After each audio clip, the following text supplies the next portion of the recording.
Dober dan. Pogovarjala se bom z doktorico Tanjo Petrovič, ki je poleg Martina Pogačarja in Ive Kozmas z Inštituta za kulturne in spominske študije ena od urednic oziroma soavtoric tele zanimive knjige z naslovom Zgodbe iz konzerve.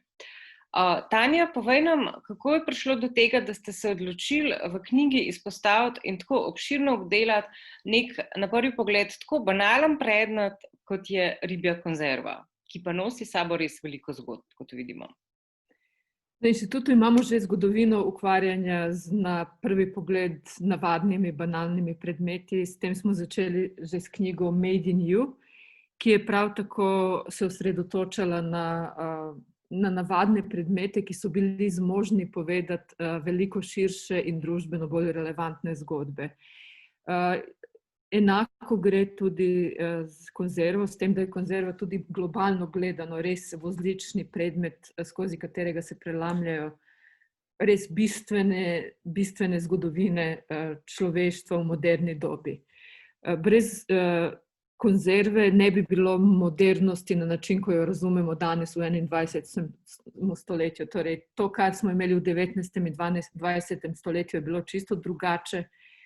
Če ne bi prišli do konzerv, ki so omogočile osvajanja južnega in severnega tečaja, potovanja v svemir in tako naprej. Konzerva je zanimiva kot predmet prav zato, ker hrani hrano za prihodnost. To, kar damo v konzervo, na nek način je vedno namenjeno prihodnosti. In kot taka je tudi sama konzerva, lahko rečemo, predmet iz prihodnosti, ki ga ustvarimo v sedanjosti, ampak on čaka na nek moment v prihodnosti, ko se bo konzerva odprla s svojo vsebino. Po drugi strani seveda je konzerva, na prvem mestu pa ribja konzerva, tudi produkt in simbol ene industrije, ki je že prehodila zelo zanimivo pot od nastanka razcveta v zelo lokalnih okoljih, ampak vedno so te tovarne za predelavo ribe in konzerviranje nujno bile vpete v zelo globalne tokove hrane, predmetov, robe, ladij in tako naprej. Torej, konzerva nam govori tudi zgodbo o industrializaciji in deindustrializaciji zelo specifičnih območij, obalnih ali otoških, majhnih mestih, majhnih krajih, kjer so... A prekineva? Ne, pravzaprav sem te hotela jaz prekiniti, kar je zelo nevljudno, ampak vseeno, hotela sem povedati, da knjiga nosi podnaslov Zgodovine predelave in konzerviranja rib na severovzhodnem Jadranu. Zato sem ti hotela zastaviti zdaj še drugo vprašanje, ki se nekako nujno vsiljuje, in to je, kako se pa ravno ta ribja predelovalna industrija oziroma tovarne ribjih konzerv, kako se razumejo s turizmom, ki je tudi na istem območju se začel razvijati, nekako v istem času pravzaprav. Razmerje med konzervami in turizmom in oziroma same te lokalne zgodovine industrije predelave rib so zelo zanimive, ker na nek način malo zamajajo naše običajne, pričakovane poglede na nek zgodovinski razvoj. Predvsem na nek način so se zgodbe s konzerviranjem ribe začele dokaj zgodaj, v primerjavi z ostalo industrializacijo, prosto zaradi tega, ker je to bila dokaj primitivna industrija. Za konzervirati ribo ne rabiš veliko, rabiš ženske, ki bojo sekale glave in čistile ribo, par mašin za sterilizacijo na visoki temperaturi in to je to. Torej, neke hude tehnologije ni treba imeti.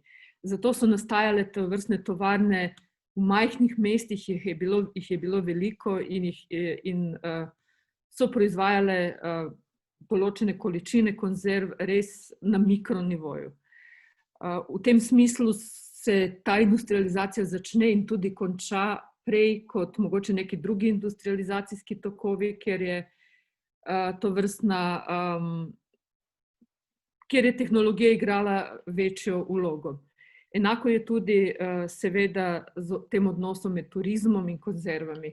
Od samega začetka, čeprav se zdi, da šele danes nekako prihajamo v obdobje, ko je turizem glavna panoga in glavni vir življenja in preživetja na območjih, kot je recimo Jadranska obala.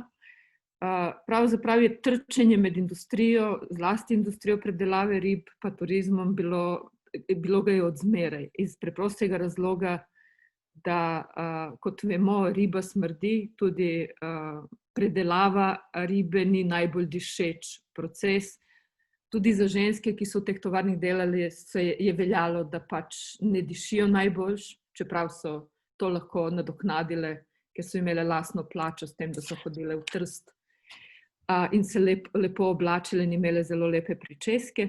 Torej, ta smrad je nekako se vedno doživljen kot nasprotje temu, kar bi lepa, zelena, urejena obalna mesta morala biti, da bi lahko privlačila turiste. In ta spopad je vedno bil prisoten. Danes ne moremo več govoriti o spopadu, ker je turizem itak ostala edina praktična dejavnost, od katere živijo ljudje na obali, in čeprav velja neka ideja, da je turizem veliko bolj čist, veliko bolj okolju prijazen kot mogoče tovrstna industrija, temu ni nujno tako, zato ker seveda današnji turizem je prav tako industrija, ki pušča celo resnejše sledi na okolje, kot so to delale majhne tovarne, ker je vse dejansko ročno delano. Tako je.